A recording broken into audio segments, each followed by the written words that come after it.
right, welcome back to the show. I'm Chad, and our guest, who was here 5 years ago when we were talking Plainer Jane at the height of the pandemic, Yeah, David Wilburn. I just realised I'm mirrored. I don't know. I didn't do that on purpose. Yeah. That's fine. But how's it going? It's, like I said, it's been 5 years since we kind of last talked like this, but we have been following your as you wrapped up Plainer Jane and as you started Ghost Machine. Ghost System. Ghost System. Yes. Ghost System, Ghost Machine. Sorry about that. Yeah, so I think I did the colour graphic novel of Plainer Jane. I think that was 3 years ago, actually, because as you probably remember, we switched artists throughout. So then I wanted to go back and spend just insane amounts of money having the new artist redraw all the old art so we could have a consistent book. So that took a lot of time to do the kind of final consistent version of Plainer Jane. And then I considered writing more Plainer Jane, and I still have thoughts about that. I kind of know where she could go from here, but I did want to write something different. And I wanted to write something a little bit more future-y, cyberpunk-y. And sometimes, as you know, I'm sure it's the idea that comes at the time. You have an idea and you focus on it. Whether it's the right idea or not, that's the idea you want to do. Well, before we get into this book, why don't you, for those who may have not, have seen our previous interviews or forgotten, tell us a little bit about yourself, both as your history as a comic book reader and what made you want to jump into creating your own. Well, I was very much a British comic book reader, so less popular in America, but 2000 AD, Judge Dredd, Strontium Dog, DR and Quinch, a lot of the stuff in the British tradition, a lot of stuff which has later crossed over to America now. I know Strontium Dog, there's the David Jones has just finished directing a movie of that particular British comic. But so I really started with that, the kind of the real British history of comics. And then probably predictably, I got into Batman when I was about 14 and became obsessed with that universe. And although I read X-Men and a few those kind of things, I never got into superheroes. I always liked humans that were superior in some way. That I always found myself drawn more to superior humans rather than superhumans, if you understand what I mean. You're highly trained, Batman, your assassins, those kind of things. Mm-hmm. And then I wrote a couple of plays, I wrote poetry and stuff. And it was just during the pandemic I really wanted to spend some time finding myself back in the world of comics again. So I started writing one of my own, which was Plainer Jane, which obviously did really well, and I was extremely happy with that. And that's the whole story, really. So being an escape artist also got a little boring too. Yeah, it was all during. I was an escape artist and a stuntman for about 20 years. Well, circus performer and stuntman. Although I was most famous for escapology, it wasn't all I did. So I never said, I always describe myself a variety performer, or if I was on like a film set, I'm a stuntman. But yes, escapology was the main thing. It wasn't so much that I got boring; it's that I crushed 2 vertebrae. nearly lost the ability to walk. That was more the reason to stop. That will probably do it too. Yeah. I had to have quite a large operation to keep Glad you're seemingly doing okay. So, but tell us a little bit about Ghost System. This is the 4th issue, so I know you've had, obviously there's been 3 other issues before this one, which I'm sure we've covered over on Comic Watch in our roundups. Yeah, well, so we're up to the point. We're up to the finale. We're up to the point where, for those that haven't read it, you have a character called Sorrow. He was a founding member of this group called the Ghost System. They're a hacker collective, I think, anonymous, but in 20, 30 years from now. He had a big falling out with the Go system and was eventually kicked out of the organization. A situation he accepted, even though it was obviously it was an unfair situation, but he accepted the situation, walked away. And it's come time when he needs to. I'm not going to, without spoil, because I don't want to spoil previous episodes either, because there are quite a few new readers now at this particular campaign. But some things happen to him. He wants to take revenge. Some of that revenge involves using the skills that he developed when he was first a member of the Go system, or first founded the Go system. The Go system, as it is now, do not like that. And so now he finds himself in a hate triangle, instead of a love triangle, he finds himself in a hate triangle between the people he's trying to get revenge against and the Go system are now coming after him for using what they perceive as their own tactics, their own software, their own hacks for this, to take his revenge. So it moved from him fighting the people that wronged him to fighting the people that were once his friends, this super powerful organization. So we've now come to the point where he's spent a lot of the time during the comics speaking from the future, from a prison cell, and we keep looking back to what brought him to that cell. So now we're at the point where he's going to have to find a way either out of that cell, or they're going to have to find a way into it for that clash to happen. So that's where we are. We're at the big final battle. So, what was what inspired this story, and influenced your writing of it? Well, I think it's the city. Firstly, as with Plain and Jane, I wanted to set it in Manchester because I think we have a great city here. I think we have a beautiful city, and I think it lends itself. We have a city that was founded by the Romans, that was the forefront of the Industrial Revolution. We've got 25 Nobel laureates, and the first computer was run here. So I think we have a city that's incredibly important, both to the past technology, to mines, and the industrial world, and to the future technology in computing. Baby was the first proper computer, the first mainframe computer, and that started in Manchester.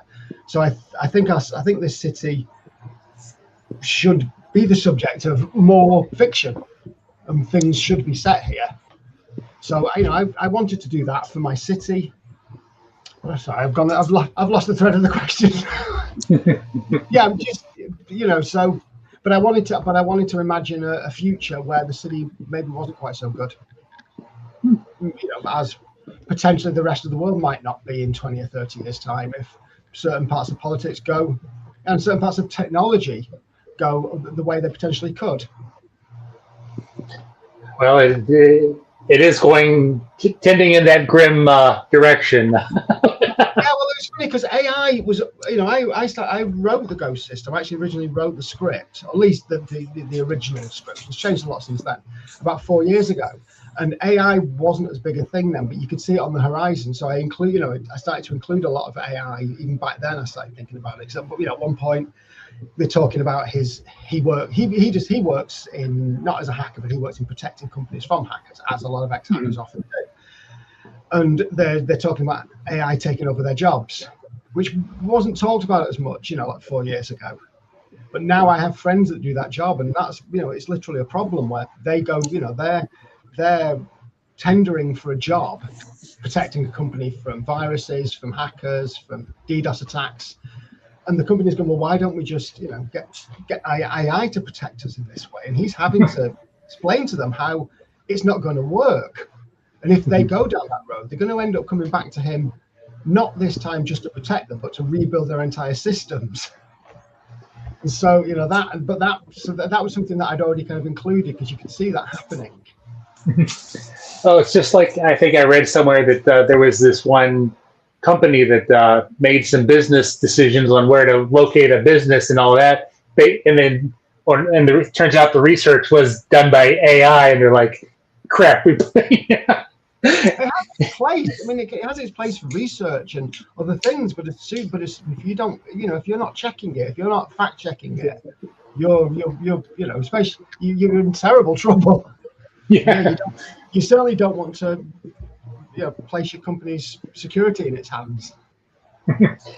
So, who did you work with on this on Ghost System, artist-wise, and how did you kind of So get? yeah, shall I go through the list for you? So obviously, yeah, I'm going to go through the full list because there's a few people. So it's obviously Raphael Magat, is our sequential artist, and he's been brilliant. His work has been amazing, and he's very detail oriented as well. I've been so pleased that even after the process, even after he's completed his art, because he completed the line art several months ago, and I'll send him something, and he'll come back and he'll find much to the honest potentially of Linda, the colorist. He'll find the smallest mistake he's made in the line art to the slightest detail, and that panel is going to have to, that panel then has to be recolored because then he redoes the panel. So his attention to his brilliance with a pen and his attention to detail has just been phenomenal, and it's made for a comic. I think that I'm hoping that the next stage, which is my the lettering process from Tim and my editing process to make sure all that proofreading process is as good as the standards he's set, because if they are, then it's going to be perfect. So yes, we've got Raphael Magat, Clark Bint, of course, who's become much more successful. He was already quite successful, but he really has taken off as an artist since he started this. So I was very lucky. I think if I went to him now to do this comic as an indie, either he would want to charge me a lot more money, or he simply wouldn't be available. So I think when he first started doing, I think it's Rebel Moon. He's on the Rebel Moon, the Titan book series. Mm-hmm. When he first started doing that, he came to me and said, "I'm not sure what time I'm going to have for your covers going forward." And this was on the first issue, so I just paid him for all 4 covers down there and said, "I'll do them now." Rather than taking a chance that you can't do them in the future, just do them now, because his work was too good to risk missing. Yeah, and as myself, the writer, and then Tim West, the letterer, and his work's just about to begin. I've just got all the color pages, so that's the stage we're at now. He's just about to begin the lettering. So, coming off of Plainer Jane into this, when you were coming into this project, what lessons, did you learn from Plainer Jane that you were able to apply to, this next series?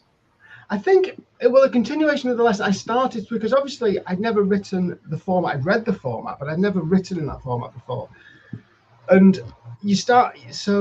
I came from a point of view of writing. The closest thing was when I was at drama school, I started writing plays. And of course, you write a play and you write the text, and what you're writing is essentially a conversation. And then on stage, you give it the 3 dimensions. You move it around the space. And so when I first started writing Plain Jane, I was writing from that point of view. But of course, you're not putting it on stage. It's not going to move around a space. You have to move it around the space as you're writing it. So I really had to start thinking more in 3 dimensions. If you understand what I mean, because you've got rather than a 2-dimensional conversation that you make 3-dimensional later when you put it on stage. I started having to think in 3 dimensions early on and start thinking about how these characters were going to move and interact with the world as they were speaking. So I think I got better at that as I wrote Plainer Jane. And in some ways, having to redo the early art helped, because I edited a little bit, going backwards, and tidying up the early episodes. So it's a continuation of thinking more in 3 dimensions, thinking more filmically as I'm writing, but also brevity a little bit. Again, with a play, people can do monologues, people can speak at length, and you can't really do that in a comic. At least you can't, except on a very limited basis. So you have to have shorter sentences and punchier lines, and save longer stuff for when it really matters, rather than littering it throughout. And also letting the art tell the story, trusting the artist to let the art tell the story, rather than you don't have to necessarily talk about them running through the streets. You can just show it without any words at all. So it was learning to trust artists and make things more 3-dimensional and make things briefer. Unlike this answer. No, again, since we, really haven't spoke, in, a length of time, I wanted to see how you felt, your craft had evolved and, how you kind of not transitioned, but grown as a writer and, as a comic maker. Yeah, well, I think right for this, I've done the Ghost System. I've done in 4 issues. I think if I'd started writing the Ghost, if I'd started writing that earlier on, it would have been six or 7 issues. Mm-hmm. I feel like I've really condensed the story. That was my intent. I wanted to just tell a story that was condensed and concise. And I think if I'd started writing Ghost System 5 or 6 years ago, I couldn't have. I think 6 issues would have been a minimum. It would have been. It could have been. It easily could have been longer. So it was learning that. It was learning to move the story along quickly. So, what are you offering for this campaign as in the way of rewards? I'm probably not the best at. I don't think I'm the best at Kickstarter campaigns. I think I offer the book. There's some original art. There's a couple of Clark Bint pieces. I think actually there was 3 original Clark Bint pieces, 2 of which have gone. Yeah, we've got all the original Clark Bint art has gone. So really, it's the book. Whether you get this issue or if you and all the previous issues, and the opportunity to have your name in the back with thank you for your support. And then I've got some signed Clark Bint prints of various covers. And really, that's about it. I haven't gone over the top with stuff. I'm just trying to be simple. Here's the book. Enjoy. So what have you? Is that something that you've learned over time as you've done more campaigns? Offering people kind of the basics and what. Yeah, because I did a few times. I did, extra covers and this, that, and the other. And I think I haven't really looked at the figures, but I don't think that turned out badly. Doing, cover variants and those kind of things. And I know a lot of people that produce stuff do a lot of cover variants. I just feel like I want to offer a story.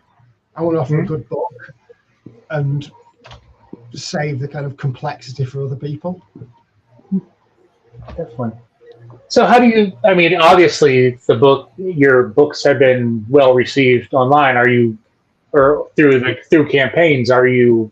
How does this surprise you? Or are you kind of still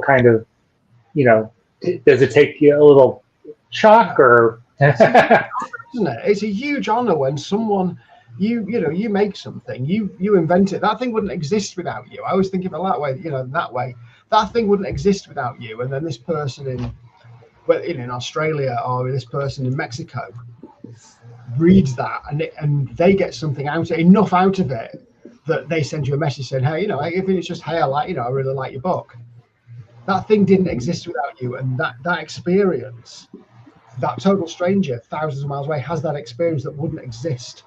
And without you coming up with, that idea and putting it out there. And I'm sure for every 100 people, every one person that says, I really enjoyed that, there's 50 people thinking I really enjoyed that. Mm-hmm. So that, that just makes me really proud that you can, it's never going to sell millions of copies. It's never going to be made into a Hollywood movie, but even on a smaller scale, people are enjoying what you're doing. And that's a huge compliment. How do you feel? Have you been able to kind of become more integrated with the indie comic scene as you've progressed through your different releases? I don't know how integrated. I mean, I must admit, I felt more integrated during lockdown because I think I was spending a lot more time online and engaging with people that way. I have been spending less time online, engaging in that way, and perhaps that is a fault, a fault of my own approach. But I really I think I just like to let the work speak, and I'm someone that doesn't like. I don't particularly like, even though I spent a long time being on stage.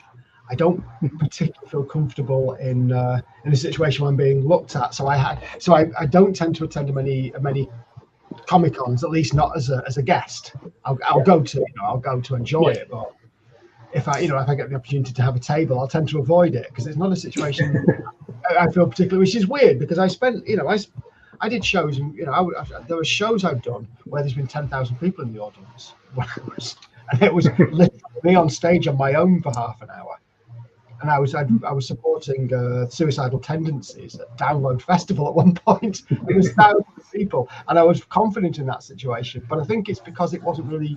It is on stage you're being a character doing your circus performance, whereas in this situation I'd be being me. Yeah. And that's somehow strangely being me for one person is strangely more intimidating than being a circus performer for 10,000. I think a lot of creators are like that. We can be quite solitary creatures sometimes. I get it.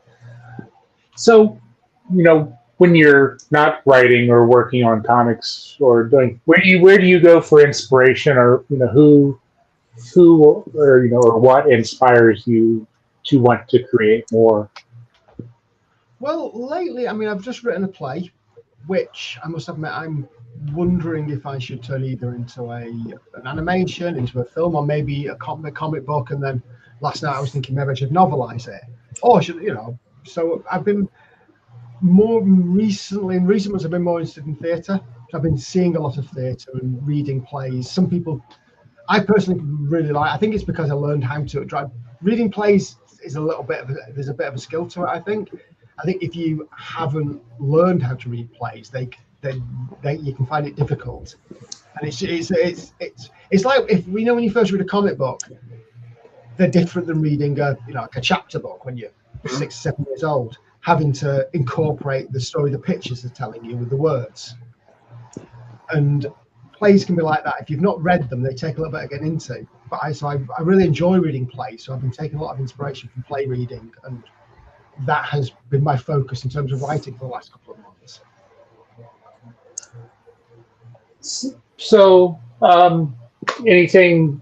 Not that if you have things in the works that you can want to talk about, that's fine. But do you have anything else that you're working on that as your next comics project, other than your other projects outside of comics? Yeah, well, that's what I'm wondering. So I do have some ideas, and I did write. Well, I actually wrote a whole issue, first issue, a follow-up to Plain Jane, and then I decided I didn't like it and discarded it. It was funny because I wrote some things, and they were entirely original to me. And then I thought I decided to watch a movie that was on a similar subject, and there was 2 things in that movie that I thought I'd come up with in the book I was writing were happening in this movie. So I thought, well, if I'm watching this movie to inspire the thing I'm writing, and 2 of the things in the movie are things I've just written, then clearly what I'm writing is not at all original. I don't know where I got those 2 ideas from that matched up to the movie, but it just made me think that maybe I wasn't going in the right direction. So I discarded that and left it to one side for the time being. But I have quite a few ideas about where Plain Jane could go, whether it be we focus on Jane coming back and taking revenge for the loss of a friend, or whether we focus more on the character Two Guard and his story, and then bring him and Jane together for kind of a final battle. There's a few ways I think we could approach it. I think they always have to come together for a final battle, but it's whether we look at it through Jane's eyes or his eyes. I think it could be interesting to look at it through his eyes. Yeah. So but I think the next thing I'm going to do before I do that is think about what to do with this play I've just written, whether I continue as a player, I look at it, because I think it could make a very good comic book. And it's a one-shot piece. It's not a series, so it'd be a one and done, which I like. And it's being written, it wouldn't take me too long to get it off the ground either. So, anything else that you wanted to mention about Ghost System, or anything else that you want to make sure people know about? No, all I can say is if this is the first time hearing about Ghost System, or if you've heard about it and haven't decided whether you want to give it a go, on the Kickstarter page there is a link to. I've put all 3 issues on there free. all 3 of the first issues, you can just download them on digital for free. You don't need to go, because they're on Amazon and places, but you don't need to pay for them. Get them there for free, and then you can decide for yourself if you like the book before you put any money up for issue 4. I'm hoping once you do that, the risk I'm taking is that I hope you'll do that and you'll enjoy it enough that you want to buy issue 4. So it is there for free. Is there any plans to maybe collect it and then? Yeah, I don't think. I think the reason, because the Plainer Jane collection, I mean, it was. I don't know if you remember, but I think it went something like 17,000 on Kickstarter. And the reason that happened is because of redoing all the original art. So it was 3 new. So the original 3 issues, all of the art redone, and the entire book was coloured. So it was giving people something new. There was something a lot more. Whereas I don't know what more new what I'd be giving people. I think I'd just be giving people the same thing in a different format. And whether people would want that, I don't know. And whether I think it's appropriate to just go, hey, buy more, but I'm not giving you anything extra as well. Right. So are you currently reading anything in any, comics, books that, you're really enjoying that people should? Well, like I said, I've been reading more. I've been reading a lot of plays recently, so I've not been focusing a lot on books at the moment. I've been keeping up with some of the latest 2000 AD and Judge Dredd stuff, and rereading some Strontium Dog because the movie's coming out. But really more focused on, I was reading like Tom Stoppard and Samuel Beckett, and I'm more focused on plays right now. I just think right now that's what I always just find. Whatever my brain feels like it wants, I just try and give it reinforces of the particular things. All right. Well, how about you give one last pitch for the Ghost System and where people can find out more of your work or can follow you? I'm assuming you're going to pop the links on YouTube. Yep. So I can kind of go down there. If you can click on those. Yeah, you know what? The elevator pitch. This is why I'd never go movie made, because I'm not good at the elevator pitch. I think the Ghost System is tackling a lot of things in a way you might not expect. I also happen to know that issue 4, the financial, comes with a big twist. A couple of big twists that people reading have already read the book. Hopefully haven't seen coming. I don't think they have. No one has mentioned them to me. So I think get on my Kickstarter page, read the first 3 issues, see if you can work out what the twist is, back issue 4, and see if you were right. And I think you'll enjoy it. Yeah. Great. Well, it's I'm glad we finally got to catch up in person after 5 years. Sorry it's been so long. You've been getting on. Look, your wall looks like a green screen, by the way. Oh well, this is going to be my son's game room, and that's just the color he wanted it. Yeah, it looks like you've maybe it'll double as that when it's all done. But we will continue to follow the campaign over on Comic Watch as it wraps up. I think if there's a couple more weeks left. Yeah, I can't remember the exact date, but I think it's 2 weeks or like 10 days to go. Yeah, just double check. Yeah. We're nearly there. So we'll continue to follow 12 days. All right. Well, we'll continue to follow it over there. And again, it was great catching up with you. And next time you have something that you'd like to chat about, let's definitely do this sooner than a 5-year gap. All right. Yeah, I agree. It's been good chatting. All right. Well, thanks again, and have a great rest of your day. You too. Talk soon.